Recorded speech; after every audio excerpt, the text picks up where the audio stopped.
Android phone or Apple devices. If they already have Google Chrome installed in their device, pwede pong i-update or i-download yung latest version.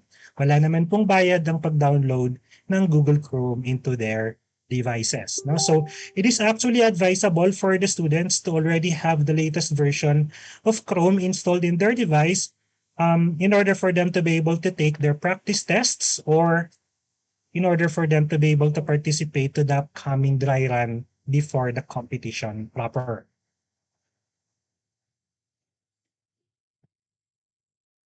Now, in order to access the learning management system, this is the URL or the web address that the students must type in Google Chrome. All they have to do is to type asmepps.gascloud.tech. Once again, the URL for the LMS is asmepps.gascloud.tech. They should be able to see the login screen as indicated in our presentation. Now, in order for the students to access the LMS, a username and password will be issued to them. Please take note the format of the username.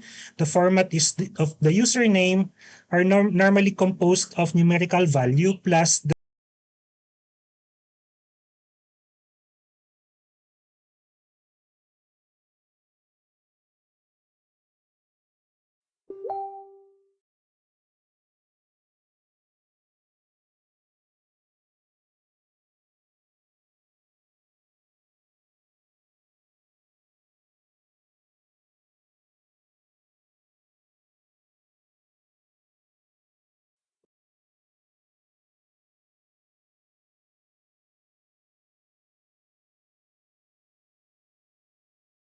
username and password can be found on the registration status page.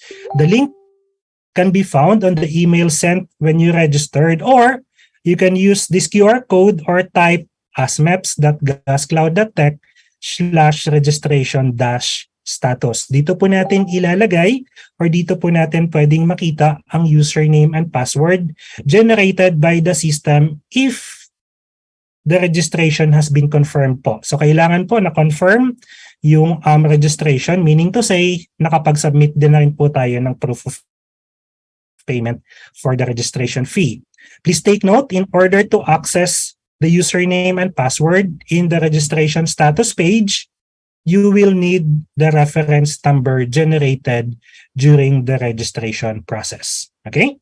So to all the coaches, kung sino po yung nag-register dun sa participant, nasa kanila po yung reference number. All you have to do is to type the reference number in the registration status page in order for you to be able to see whether a username and password has been generated. Kung wala pa pong username and password, most likely your registration is still pending for approval. So baka po hindi pa na-verify yung ating payment for the registration.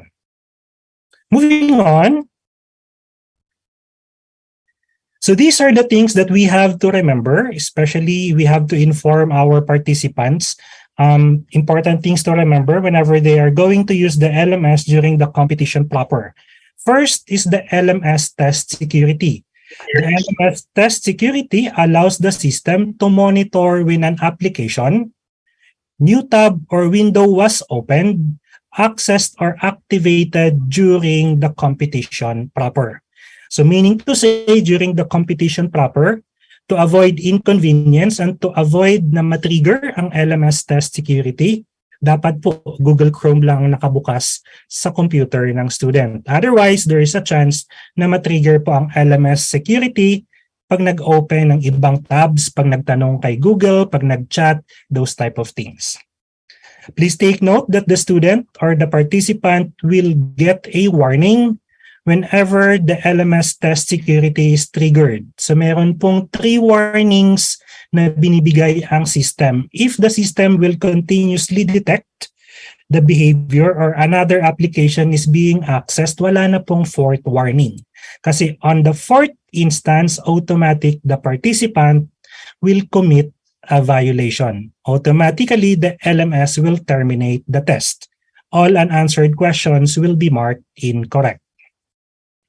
So these are the cases that we have to remember Kung kailan po natitrigger ang LMS test security?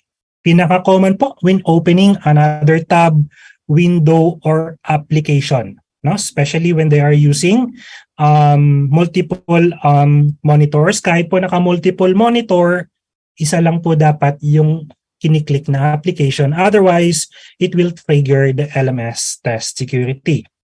Opening of chat heads during the competition proper, such as Messenger, Viber, and other chat applications can also trigger the test security. Copying and pasting of the questions and choices into another application. Taking a screenshot that can trigger another application.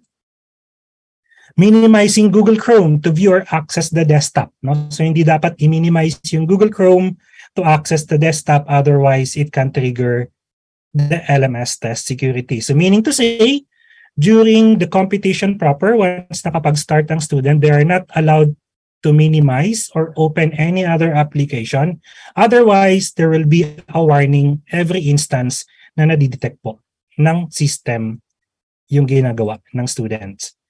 Now, for those students who are using mobile phone, incoming or taking calls regardless of the platform. No? So, please make sure, kaya para po hindi ito mangyari, no?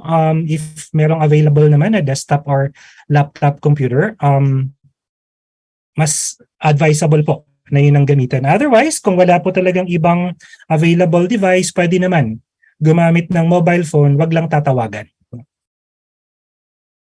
In addition to that, unwanted applications that will pop up, such as advertisements, antivirus, or malware, can trigger also the LMS test security. Now, there are times wherein there are push notifications that will come out of the browser. Okay lang po yun. Wag lang i-click ng student yung push notification coming from different services. Moving on, let's talk about the time limit. Please take note that the following guidelines must be observed regarding the time limit. Our competition is a timed competition. Each participant will have a timer on their screen based on the allotted time to answer all the questions. No? For grade school, they are given 45 minutes. And for high school, they will be given 60 minutes. Okay? Please also see the competition guidelines or mechanics for full details. On the other hand, the test will be opened based on the scheduled time allotted per grade level, and it will automatically end based on the scheduled end time. Okay, so for example, if the scheduled start time is 8 a.m. and please take note, regardless of the timer on the screen, kung ang scheduled end time is 9 a.m., whether they are finished or not finished, automatically the system will end the test. All unanswered questions will be marked incorrect. The participants will be reminded through system notification 5 minutes before the scheduled end time. So kung ang scheduled end time po, for example, is 9 a.m., 8:45 or 8:55, meron po silang reminder that they have 5 minutes left before the scheduled end time. And if the participant was not able to answer all the questions before the scheduled end time, meron din po silang notification na marireceive. Once again, the LMS will automatically end the test based on the scheduled end time, regardless if the participant has a remaining time on the timer. So for example, if the participant started at 8:30, although the scheduled time is 8 a.m., hindi na po niya pwedeng ma-maximize yung 1 hour allotted kung high school po siya. Kasi automatically at 9 a.m., technically 30 minutes na lang po yung natitira sa kanyang time based on the scheduled end time. Moving on, these are the notifications that the participants will get. So once again, they will get a 5-minute notification before the scheduled end time. And if the participant was not able to answer all the questions, nakalagay po that the examination has ended based on the scheduled end time. Normally, 45 minutes for grade school and 60 minutes for high school. That's more than enough for the participants to finish all the questions. No? Provided that we have to remind our participants to make sure that they have to be inside the Zoom meeting based on the schedule or prior to the start time. Meron naman pong binibigay na time during checking of attendance. Moving on, let's talk about technical problems. So there are times wherein the participant will encounter a technical problem. In case of technical problems, the LMS will allow the participant to resume the test or the examination. First thing that the participant must do if they encounter the technical problem, inform the facilitator of the nature of the problem.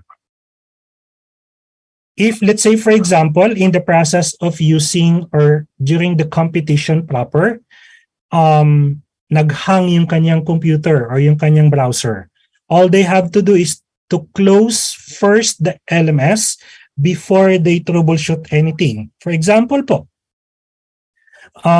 mahina yung internet or mabagal yung internet. Gusto niyang magpalit ng Wi-Fi. Huwag pong magpapalit ng Wi-Fi habang nakabukas yung exam. Close the exam, magpalit ng Wi-Fi, and then start again. The system should allow the student or the participant to resume para hindi po matrigger yung LMS test security. If in case naman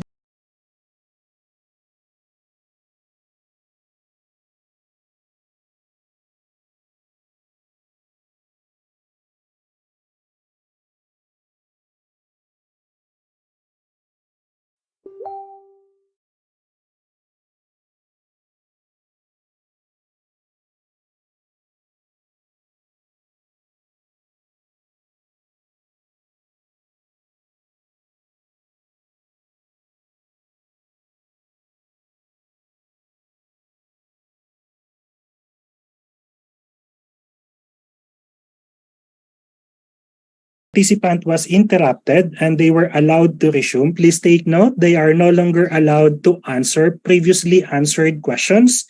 They will be allowed to answer the questions na hindi pa po nila nasasagutan. So for example, if there are 30 items and if nasagutan na po yung 20, pag-resume po nila, 10 na lang po yung sasagutan. Hindi na po nila pwedeng balikan or ulitin yung 20 items na nasagutan na. So these are the things that we have to remember, or these are the do's and don'ts in using the LMS. Participants are encouraged to use the latest version of Google Chrome.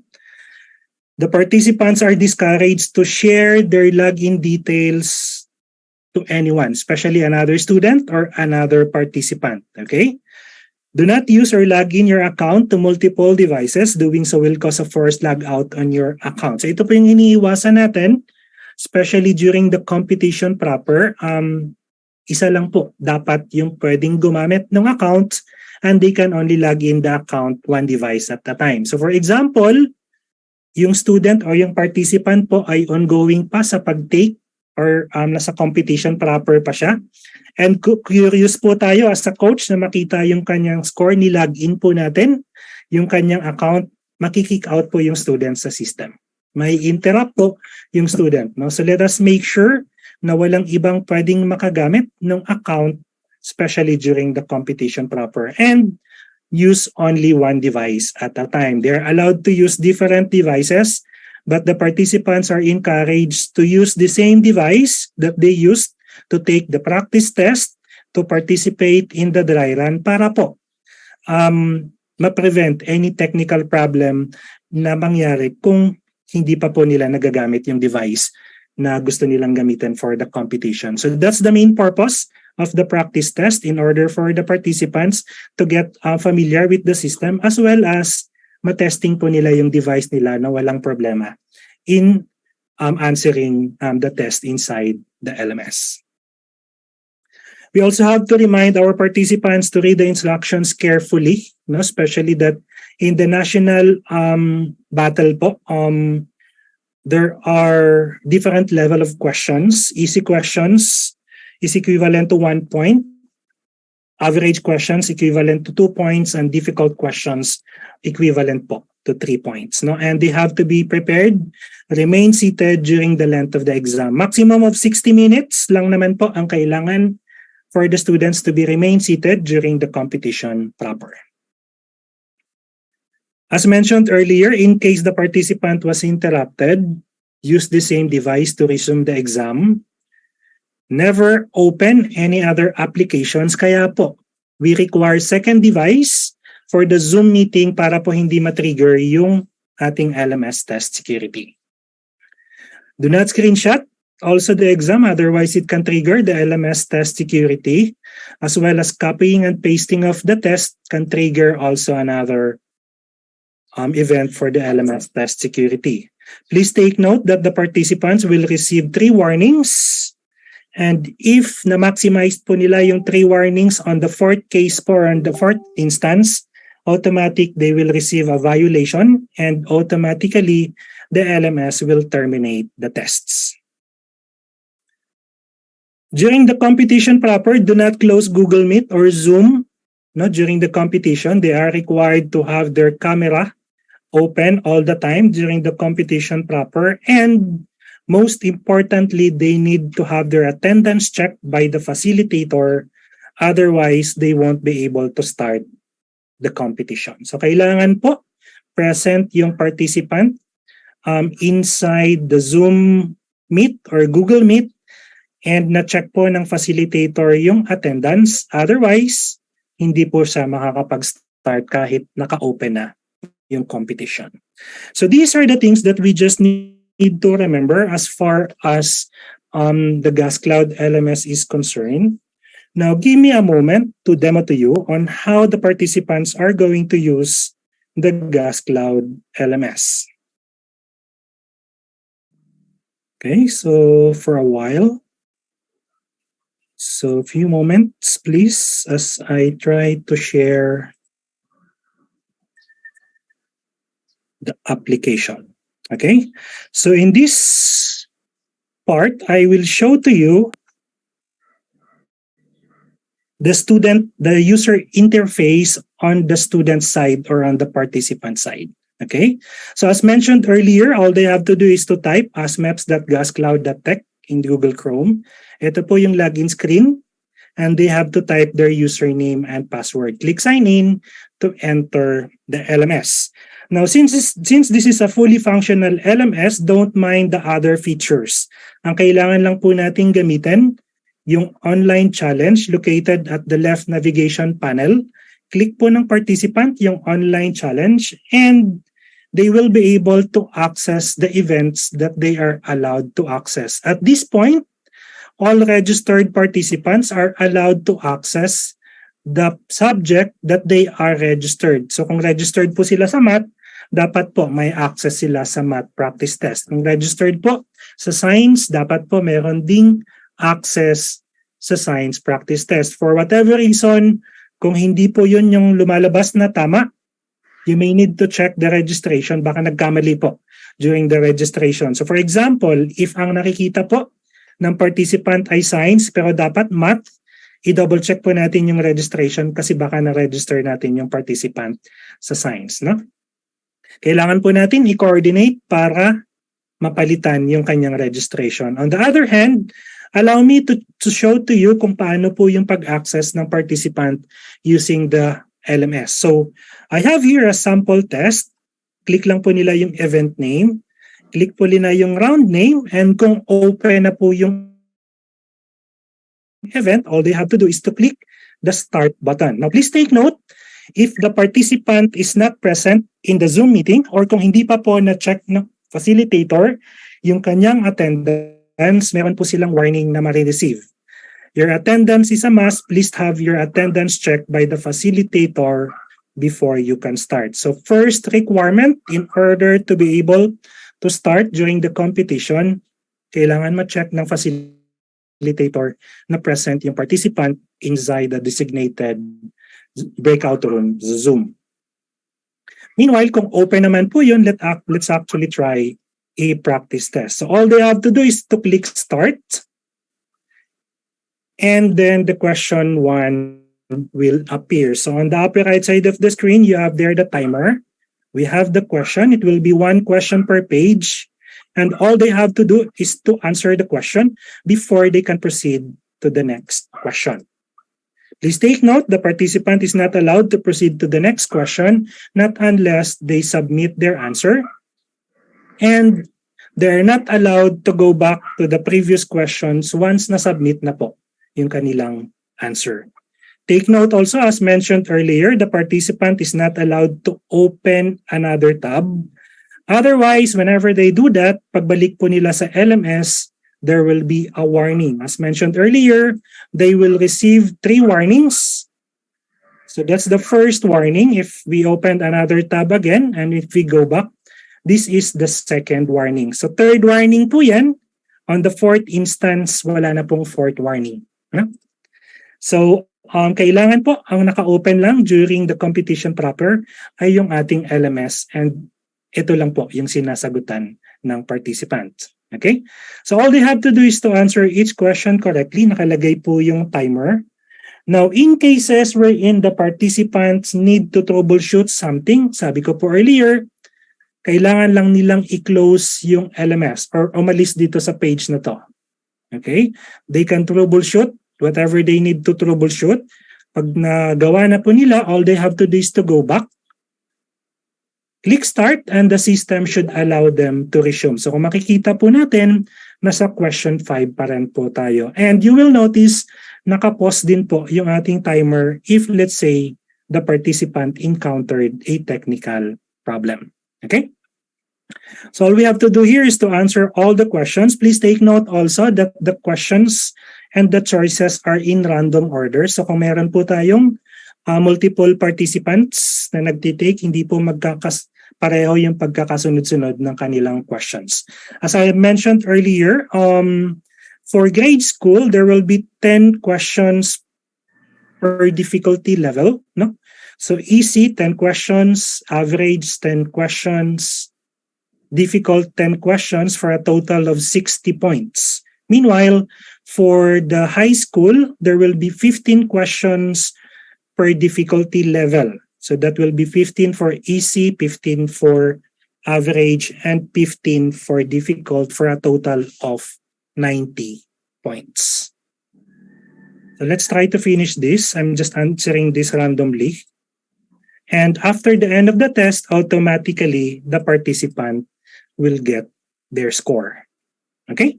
So that's basically the process on how the participants are going to take and participate to the upcoming National Battle of Math and Science Champions. Any questions at this point? So siguro po, we will entertain some questions in the chat box kung meron.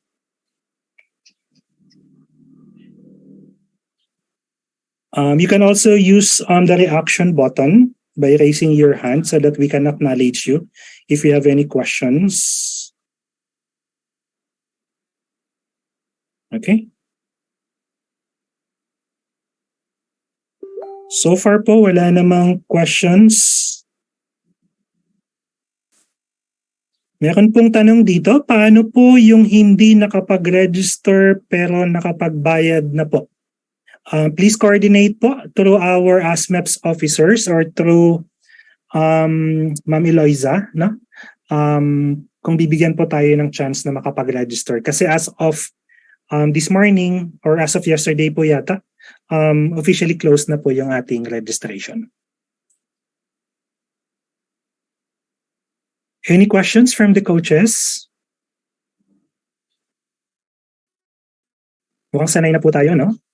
Sino po dito ang first time na magpa-participate? Meron po ba?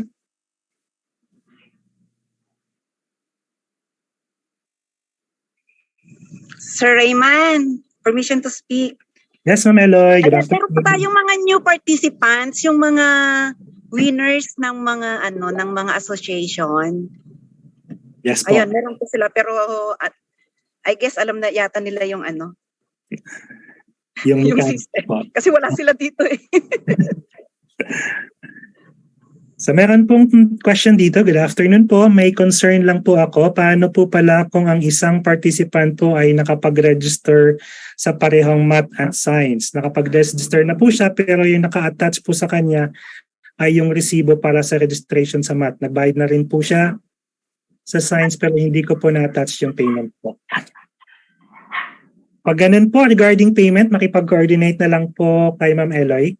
Tama po ba Ma'am Eloy? Yes, sir.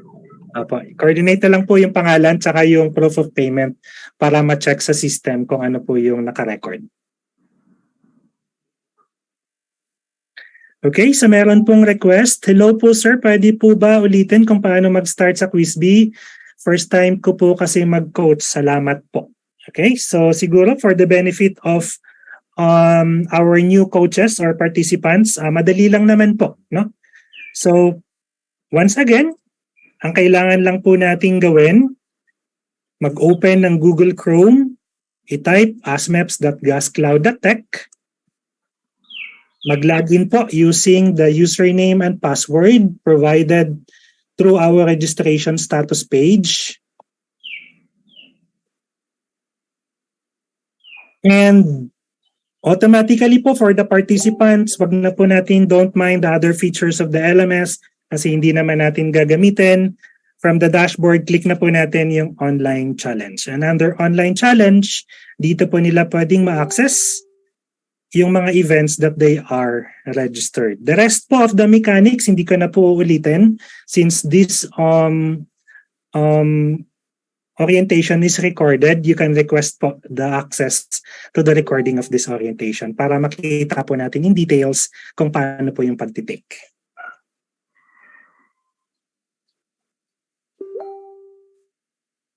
Okay, nakalagay po, sorry po, pa-repeat po yung number of items. No?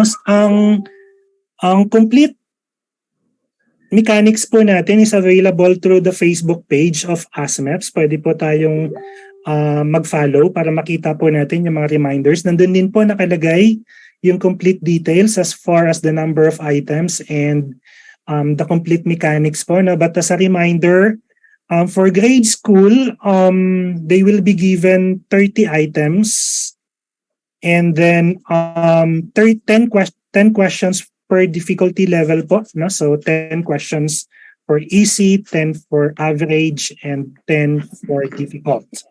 1 point for easy, 2 points for average, and 3 points for difficult questions. That is for a total of 60 points. Meanwhile, for high school, 15 questions per difficulty level for a total of 45 items and total of 90 points po para naman sa high school. So that is for junior high school and senior high school. Regarding po sa coverage and references of topics, Ma'am Eloy, may questions po regarding sa coverage of the topics. Yes, sir. Nasa mechanics din po yun. Yes po, nasa Facebook page po ng Asmepps, pwede po natin ma-download para kompleto po yung details po natin.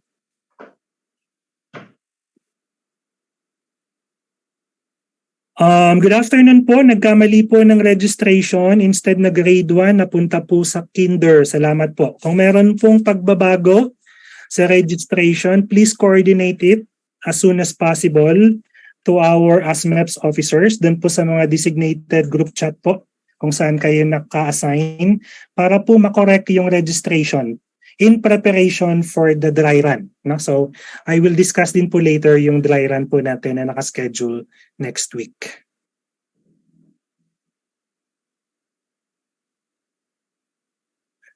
Okay, so good afternoon po. Na-access na po ba yung practice test?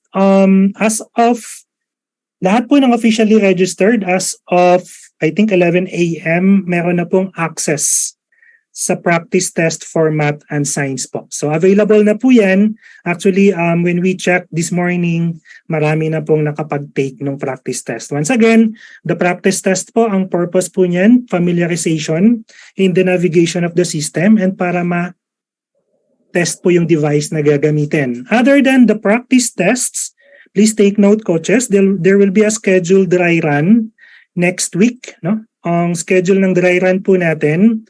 For science dry run, it will be on Tuesday, 6 p.m. to 7 p.m. And then for math naman, the following day, Wednesday, that is February 8, 6 p.m. to 7 p.m. also. So ano po yung purpose ng dry run?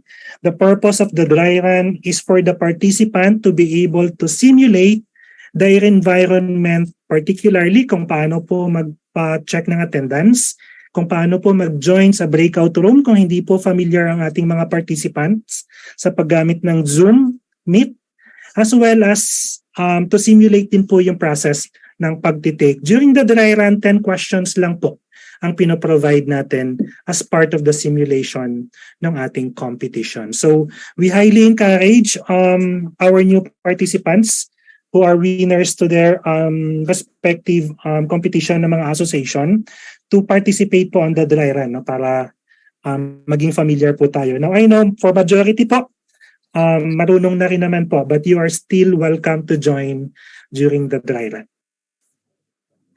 All levels po yon ang nasa dry run po, Ms. Charmaine. So once again, that will be on Tuesday for science, 6 to 7 p.m. and Wednesday next week for math, 6 to 7 p.m. also.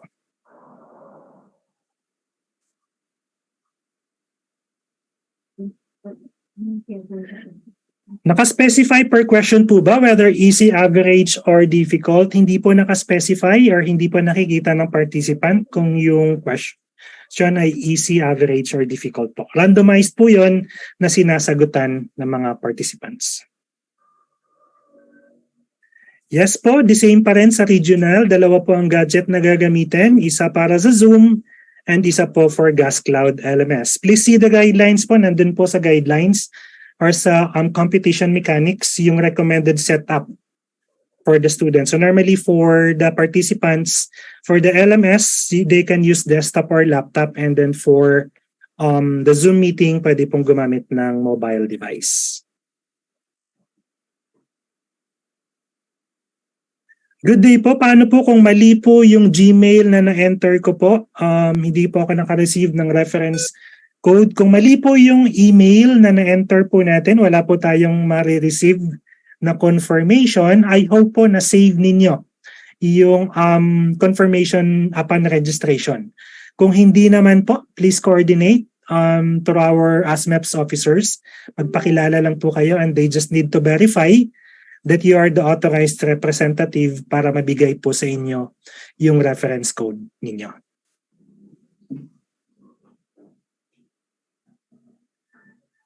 Any other questions po? Okay. Wala na po ba? Baka may gusto pa pong ipahabol? Kung wala naman po, we hope to see the participants next week for the dry run. No? And please encourage the participants to take the practice test. 10 items lang naman po yung practice test for a total of 20 points. No? In order for them to test the device that they're going to use for the competition. So kung wala naman na pong questions, I think we are done on our end. Ma'am Eloy, do you have any announcements po?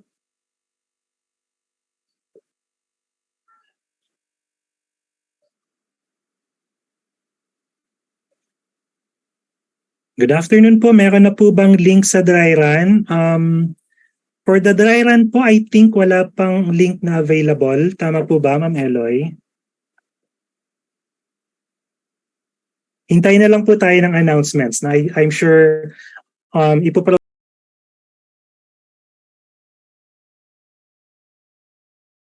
signs.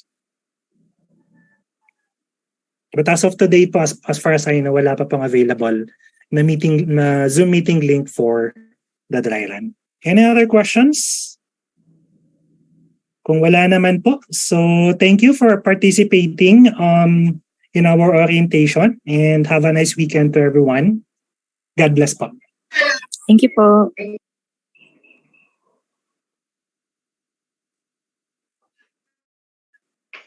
Recording stopped.